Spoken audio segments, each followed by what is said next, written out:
Hare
माझे झाले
आणि या जगद्गुरु तुकोबारायांचा हा 4 चरणाचा अभंग आहे. या अभंगामध्ये जगद्गुरु तुकोबाराय गर्दी आहे का? साधकाच्या अंतःकरणामध्ये महत्वाकांक्षी निर्माण झाल्यानंतर फक्त हलवतात तिथं येणार जाणार साधकाने इकडे घेऊ शकत नाही. आपल्या जीवनाचा उद्धार व्हावा, आपलं जीवन भगवत प्राप्तीमध्ये समर्पित करावं आणि म्हणून काही अत्यंत उत्कंठ असणारे साधक मंडळी जगद्गुरु तुकोबारायांच्या समोर गेले. तुकोबारायांना सांगायला लागले, तुकोबाराय हा भवसागर हे कर्म आमच्या जीवनाला दुःखामध्ये प्रवृत्त करतंय. मग आम्हाला हे दुःख संपवण्याकरता, आमचं हे कर्म संपवण्याकरता काय करावं लागेल? तुकोबाराय सांगतात कर्म हे करावंच लागतं, कर्म हे चुकत नाही. पण तुकोबाराय सांगतात असं कर्म करा की ज्या कर्माने त्याचं हे मिळणारं फळ जे आहे हे फळ मात्र सुखाचं असेल.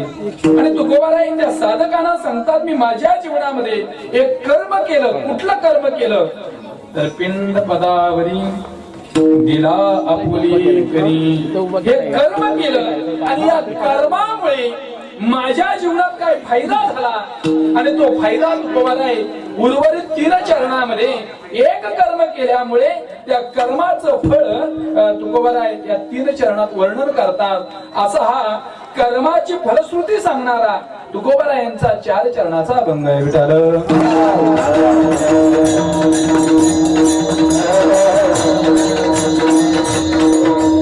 सेवेला घेतलेल्या चिंतनाला सुरुवात करण्यापूर्वी वारकरी संप्रदायाच्या नियमाप्रमाणे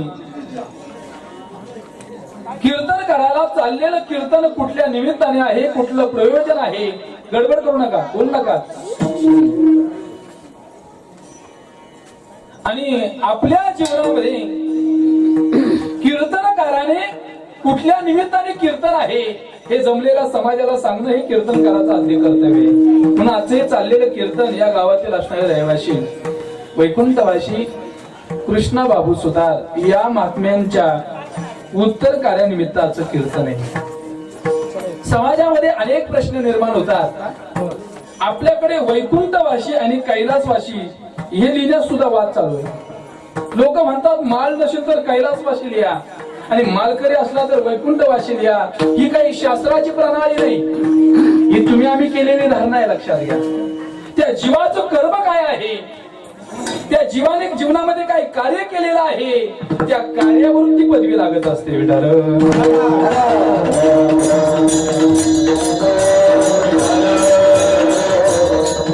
आणि ज्याने आपलं जीवन निष्कलंक जगून मालकरी नव्हते पण मालकऱ्यापेक्षा अभंग पाठ होते. वारकरी संप्रदायाबद्दल अंतःकरणामध्ये आस्था होती, प्रेम होतं, जिव्हाळा होता. आणि असा एक पवित्र महात्मा या मृत्यूलोकीचा निरोप घेऊन गमन करत आहे. आजचं गमन चाललेल्या दिवसापासून 1 वर्ष त्यांचा प्रवास चालू राहणार आहे.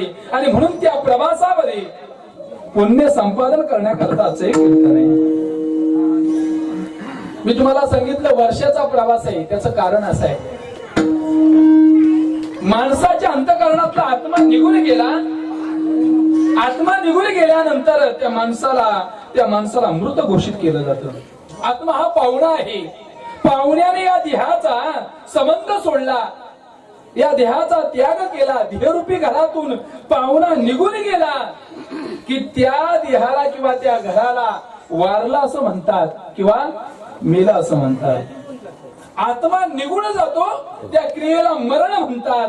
मग मला सांगा, आत्मा निघून जातो, आपण काय करतो? मनुष्य मरण पावल्यानंतर आत्मा निघून जातो आणि जे कारण शरीर आहे या शरीराला आपण काय करतो? बांबूवर बांधलं जातं शिर्डीवरती, स्मशानात नेतो. स्मशानात नेल्यानंतर सगळे सोयरे जमतात, अग्नी दिली जाते. शास्त्र त्यालाही काही नियम सांगतात. कुणाला अग्नी कुठून द्यावी? आई मरण पावली तर आईला अग्नी कुठल्या बाजूने द्यावी? बाप मरण पावला तर बापाला अग्नी कुठून द्यावी? याचं शास्त्रामध्ये फार सुंदर वर्णन आहे. मृतक नावाचं शास्त्र जर आपण वाचलं तर त्यावरती काय विधी करावी.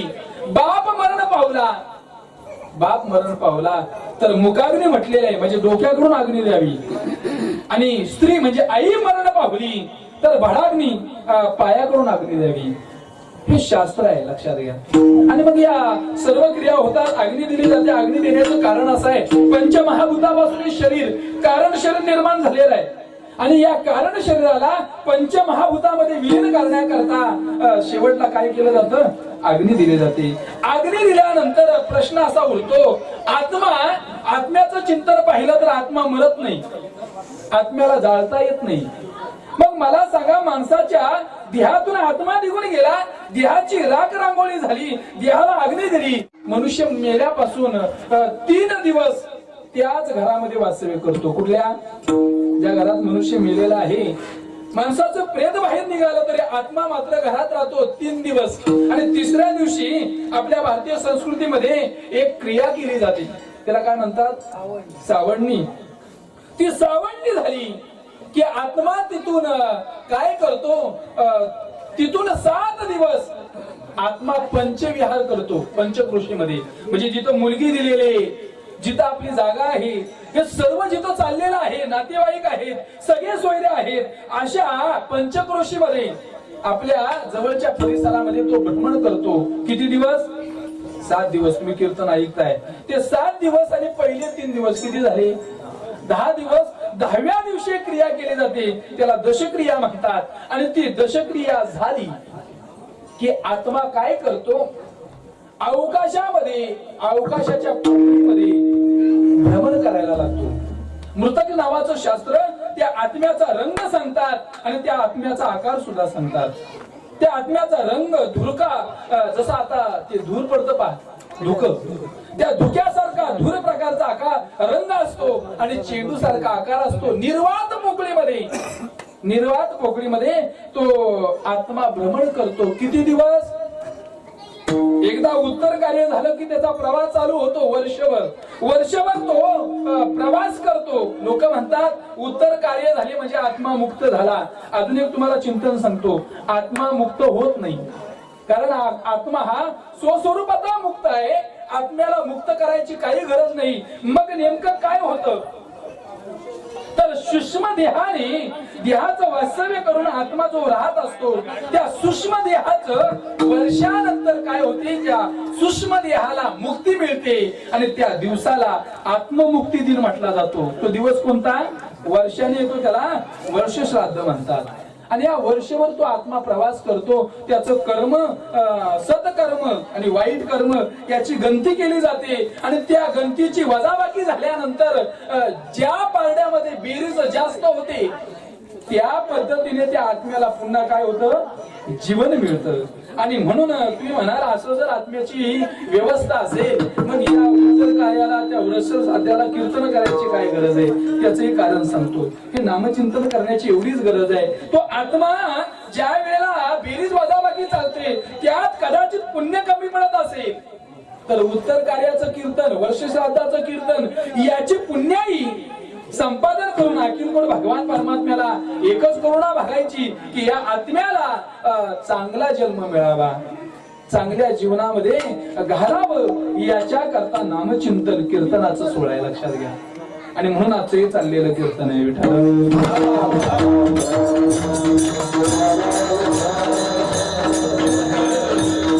आणि अशा ह्या असणाऱ्या उत्तर कार्यानिमित्त घेतलेल्या कीर्तनामध्ये तुकोबाराय कर्माला मोठं प्राधान्य देत आहे. इथं कर्माबद्दल तुकोबाराय सांगतात, मी एक माझ्या जीवनामध्ये कर्म केलं. लोकांची शंका अशी होती, कारण आता आपल्याला वेळ कमी आहे, फार 1 तास उरला खटवांतर, त्याला मोजून 1 तास तरी मिळाला. पण मला फार अवघड झाले. मला कोण म्हटलं 11:45 संपवा, आणि फेटा म्हणताना कोण म्हटलं 12:05 झाले पाहिजे. आता मी द्विधा अवस्थेमध्ये, नेमकं काय हे मलाच कळेना. कीर्तन करावं का हे ऐकत बसून आपण विचार करावा, हा पहिला प्रश्न पडतो. एकदा सांगितलं ना, मी काही जास्त वेळ कीर्तन करत नाही, मला जमतच नाही कीर्तन. त्यामुळे तुम्ही सांगाल त्या वेळातच संपवणार आहे. जास्त 5 मिनिटं पुढेही जाणार नाही आणि 5 मिनिटं मागेही राहणार नाही, लक्षात घ्या. आणि म्हणून कमी वेळामध्ये आपल्याला अभंगाचं चिंतन करायचं आहे.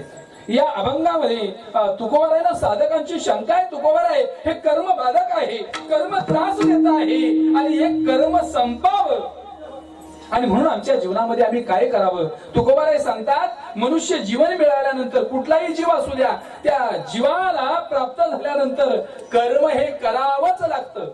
कर्म हे करावंच लागतं. कर्म संपत नाही, लक्षात घ्या. कर्म हे करावंच लागतं. अजून सिद्धांत सांगतो बारीक. नामचिंतन करताना देवाची प्राप्ती झाली तरी सुद्धा कर्म करावंच लागतं. मग काय होतं? फरक असा आहे, देवाची प्राप्ती झाली आणि तिथून केलेलं कर्म पुण्याचा असो अथवा पापाचा असो, ते कर्म जीवाला त्रास देत नाही. त्याचं कारण सांगतो.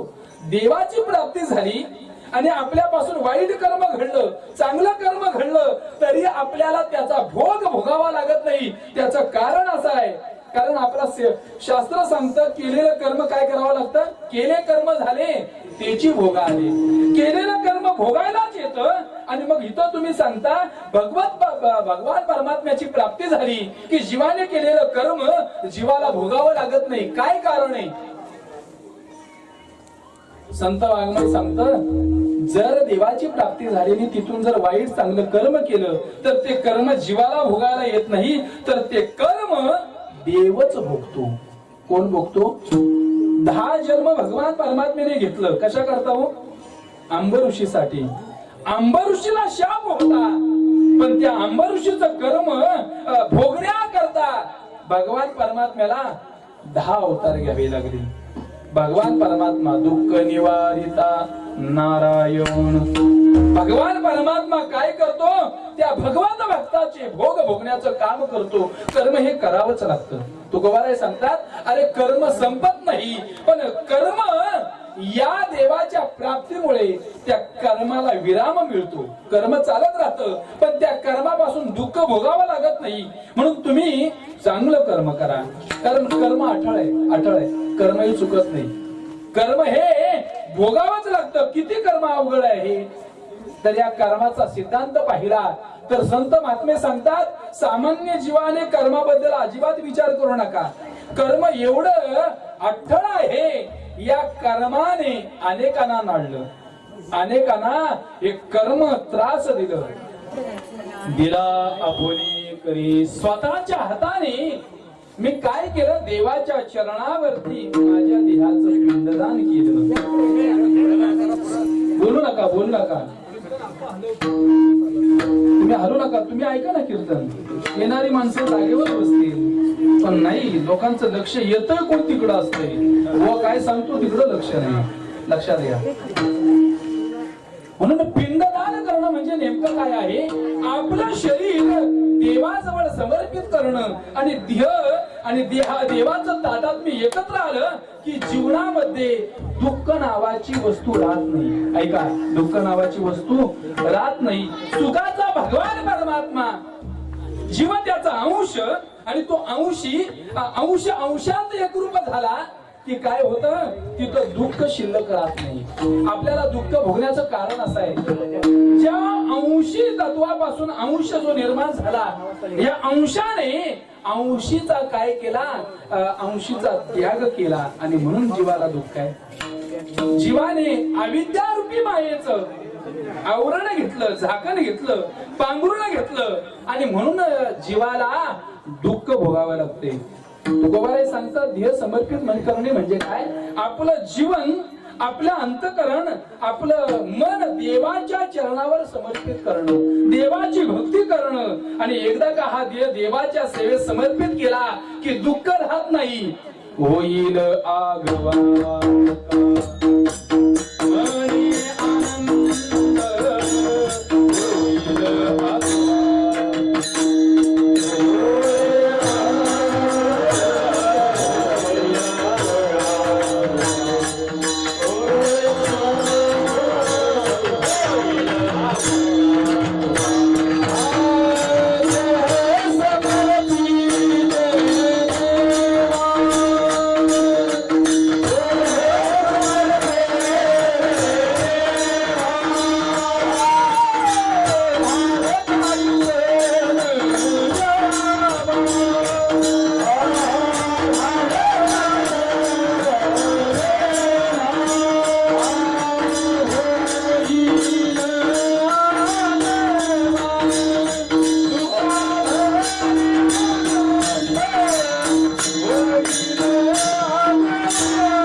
काहीच न घ्यावा होईल आगवा तुका म्हणे आनंद युक्त आहार विहार नेम इंद्रियासी देवाजवळ आपला देह देवाच्या नावाची भक्ती करणं देवाजवळ आपलं शरीर नेऊन ठेवणं याला पिंडदान म्हटलेलं आहे. एक रामायणामध्ये सुंदर कथा आलेली आहे सर. रामप्रभू वनवासाला जात असताना वनवासामध्ये पलीकडे वनवास भोगण्याकरता जात असताना मध्ये एक आडवी नदी आली. त्या नदीचं नाव शरयू गंगा आहे. आणि या शरयू नदीच्या तीरावरती आल्यानंतर पलीकडे जायचं आहे आपल्याला कोण सोडेल आणि असं पाहता पाहता एक लहान केवट दिसला. आणि त्या केवटाला लक्ष्मणाने सांगितलं जगाचा मालक रामप्रभू आलेला आहे आणि या रामप्रभूला शरयू नदीच्या पलीकडे सोडायचं आहे. त्या केवटाने ऐकलं आणि त्या केवटाने सांगितलं तुम्हाला सोडेल सीतामाईला सोडील पण रामाला नावेत बसू देणार नाही. लक्ष्मण म्हटलं का रे बाबा नाही जमणार. प्रभूने विचारलं केवटा असं का? म्हटलं देवा त्याचं कारण असं आहे मी ऐकलेलं आहे वनामध्ये फिरताना तुमचा पाय एका शिळेला लागला. त्या दगडाचा त्या शिळेची काय झाली स्त्री तयार झाली. यदा कदाचित तुमचा पाय माझ्या नावेला लागला तुमच्या पायाचा गुण असेल आणि माझ्या नावेची स्त्री झाली. देवा घरातल्या एका बायकोला सांभाळण्याकरता कुटुंबाला सांभाळण्याकरता मी ही नाव चालवतो या नावेची बायको झाली तर करू काय? देव म्हटला उपाय नाही का? म्हटला उपाय आहे. काय उपाय आहे? मला तुमचे पाय स्वच्छ धुवावे लागतील. पाय जमिनीला न टेकवता तुम्हाला अलगद नेऊन नावेत बसवतो. देवाने मान्य केलं. देवाची यथा सांग त्या केवटाने पूजा केली.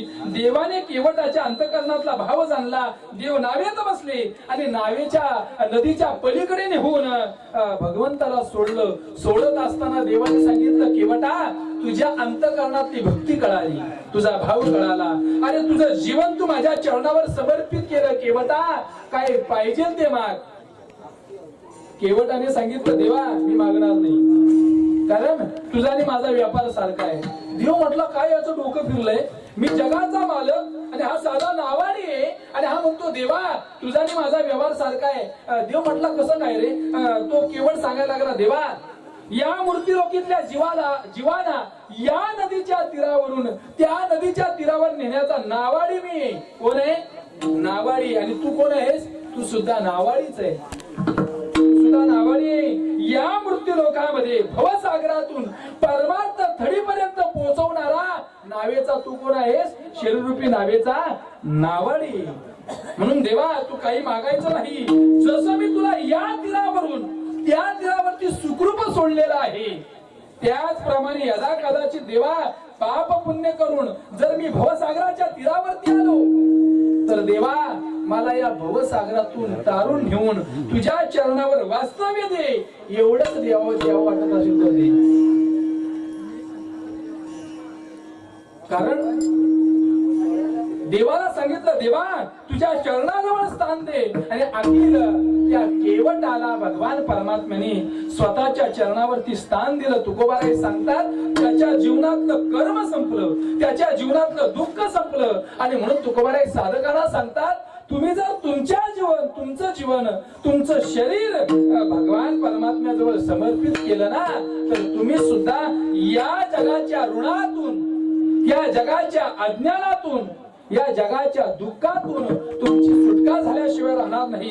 पुन्हा साधकाने म्हटले तुकोबाराय अजून एक शंका आहे. तुकोबाराय म्हटले 15 मिनिटं राहिलेली आहेत काही शंका विचारायची असेल ते बिंदास विचार. म्हटलं शंका दुसरी अशी आम्ही जर देवाच्या चरणावरती आमचं शरीर समर्पित केलं तर कर्म केलेलं पुढचं कर्म भगवान परमात्मा भोगतो हा सिद्धांत कळाला. अजून काय फायदा आहे? अजून जीवनात काय फायदा होईल? तुकोबाराय सांगतात जर पिंड देवाच्या चरणावरती समर्पित केलं तर होईल काय? पिटले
माझे झाले गया वर्जन फिटले पितरांची रण. तुकोबाराय कर्म समाप्त करण्याकरता एक क्षत्राचं वर्णन करतायत. तुकोबाराय सांगतात गया नावाच्या क्षत्रामध्ये गयासुराने अमर होण्याकरता अघोरी विद्या केली. कथा सर्वांनी ऐकली. तिकडे लक्ष द्या. बोलू नका बाबा, बोलू नका. आता संपत एकमेकाशी बोलण्याकरता कीर्तन नाही तर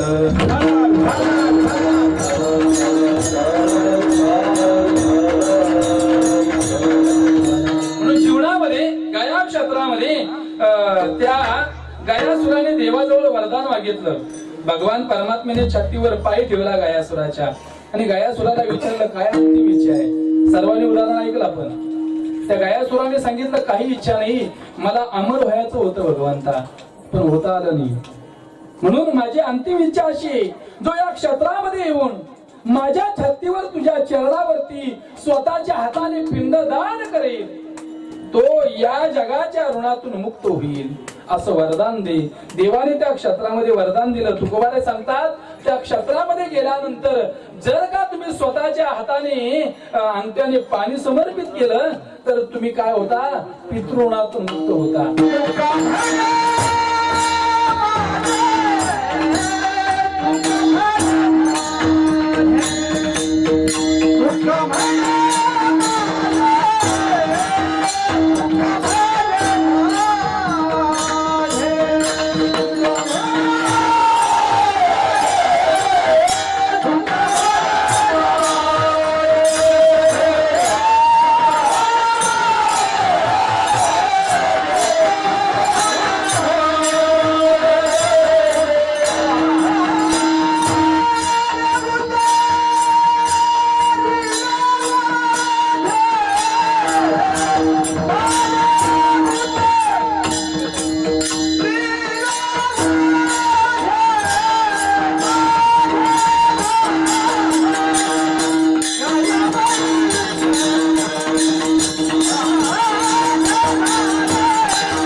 माझा प्रश्न असा आहे, भार म्हणजे काय आणि ओझ म्हणजे काय? आपण कुशल मंडळीत दोन्ही शब्दांचा अर्थ एकच आहे. आपण म्हणतो भार झाला, आपण म्हणतो त्याच्यावर ओझ झालं. ओझ याचाही अर्थ तोच आहे आणि भार या शब्दाचाही अर्थ तोच आहे. मग शिकलेली मंडळी म्हणेल की एवढं तुकोबारायांचं व्याकरण कच्चं होतं का? एका वाक्यामध्ये डबल शब्द आला तर त्याला शास्त्र दुरोक्ती नावाचा दोष म्हणतात. आपण एकदा एका वाक्यात डबल शब्द वापरत नाही, लक्षात घ्या, एकच वाक्य. पण इथं दोन वापरतात. त्याची कारण सांगतो. एक तुम्हाला ठळक सांगतो, दुःखाचं भार आहे आणि सुखाचं ओझ आहे, दोन्ही उतरलं असा अर्थ घ्या. शास्त्रातला अर्थ सांगतो, जीवनामध्ये या कर्माचा झालेला भार, हा भार जो आहे हा भार ज्ञानाने उतरला, ज्ञानाने उतरला, पण ज्ञानाचं ओझ झालं. ऐकलं का? गणित कळलं का तुम्हाला? कर्माचा भार ज्ञानाने उतरला आणि ज्ञानाचंही ओझ झालं. कारण ज्ञान सुद्धा घातक आहे.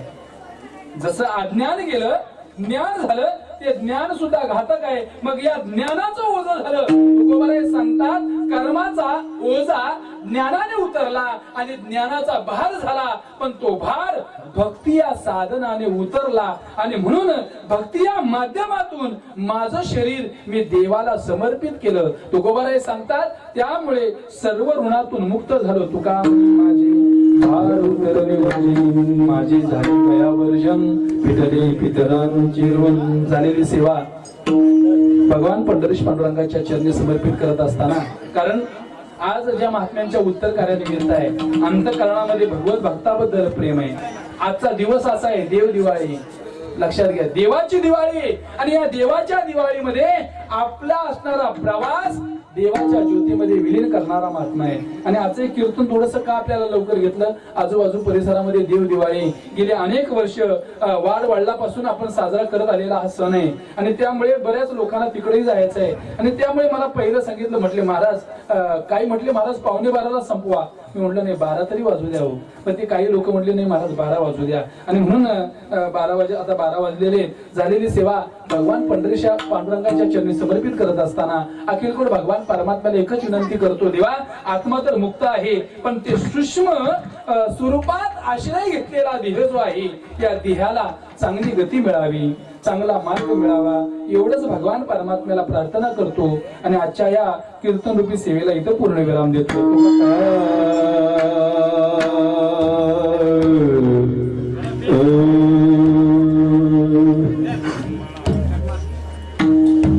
तुका मन माझे, तुका मन माझे, तुका मन माझे, तुका मन माझे, तुका मन माझे, तुका मन माझे, तुका मन माझे,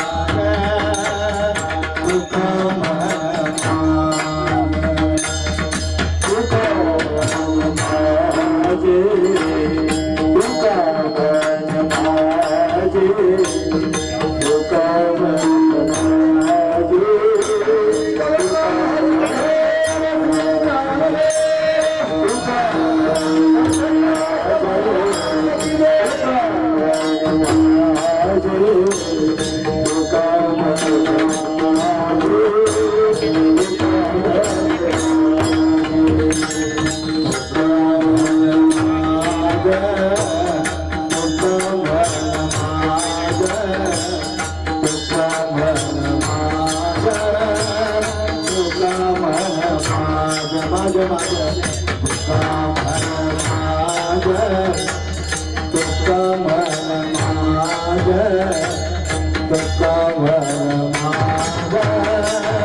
माझे